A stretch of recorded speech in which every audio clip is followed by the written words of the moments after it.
Boa noite a todos. Meu nome é Danilo Queiroz, faço parte da turma de Pedagogia da Faculdade da UEG, que traz essa proposta de vídeo como atividade da disciplina de Conteúdos e Processos da Língua Portuguesa 1.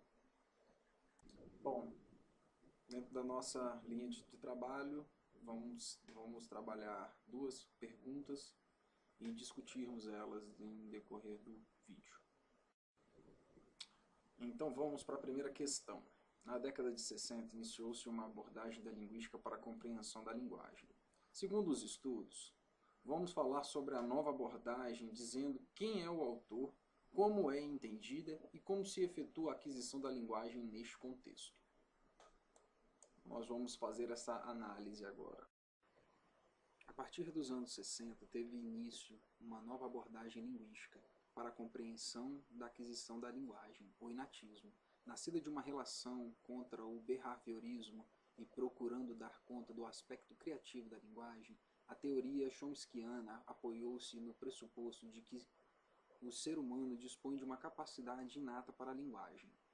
Do ponto de vista metodológico, as técnicas objetivas behavioristas foram submetidas pela escolha aleatória de exemplos que serviam como base para o desenvolvimento de análise.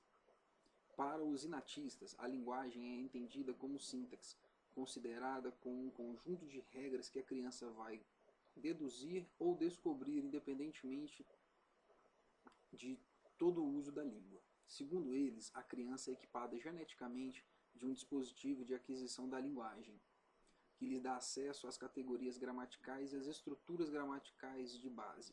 Ou seja, a criança recebe o input da linguagem do adulto e o analisa. A aquisição da linguagem efetua-se a partir de um conjunto de princípios universais e de parâmetros que especificam as variações desde os princípios na língua.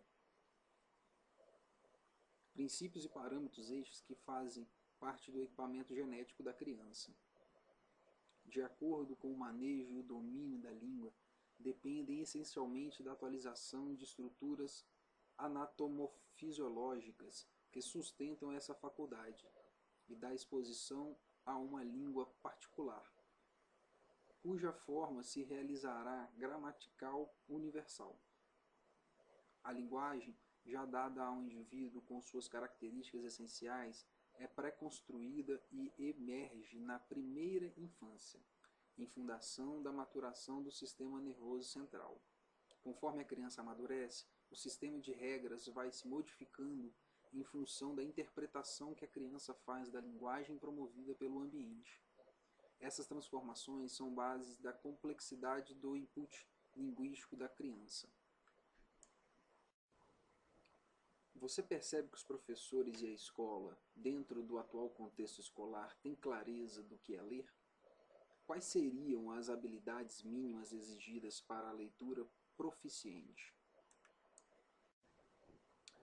Na escola, as questões de leitura, consequentemente, restringem-se à mera decodificação ou repetição do que o autor disse. A redação servia apenas para que se avaliasse a ortografia, e quando o aluno não apresentava um bom conteúdo, muitas vezes atribuía-se a falha à falta de criatividade, pois esta era tida como inata no indivíduo.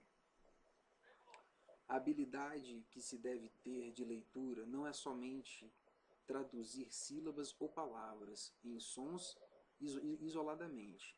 É muito mais do que isso. A boa leitura deve passar pelas seguintes etapas. A primeira é decodificar, a segunda é compreender, e o terceiro é interpretar, e a quarta é reter. O aluno somente terá habilidades de leitura se tiver primeiramente o hábito de ler. Mas como fazer para que o nosso aluno tenha o gosto pela leitura? O gosto pela leitura nem sempre surge do nada. Apesar de algumas crianças terem gosto pela leitura, sem ser imposto pelo professor, elas são a minoria, e já foi comprovado que depende da influência dos pais. O professor, depois dos pais, tem um papel principal e mais importante no desenvolvimento de hábitos e habilidades de leitura dos alunos, porém não devem ser autoritários, a ponto de escolher sozinho o que os seus alunos devem ou não ler. O professor deve levar em conta as diversidades dentro de sala de aula e valorizar o gosto e opiniões de formas pelos alunos.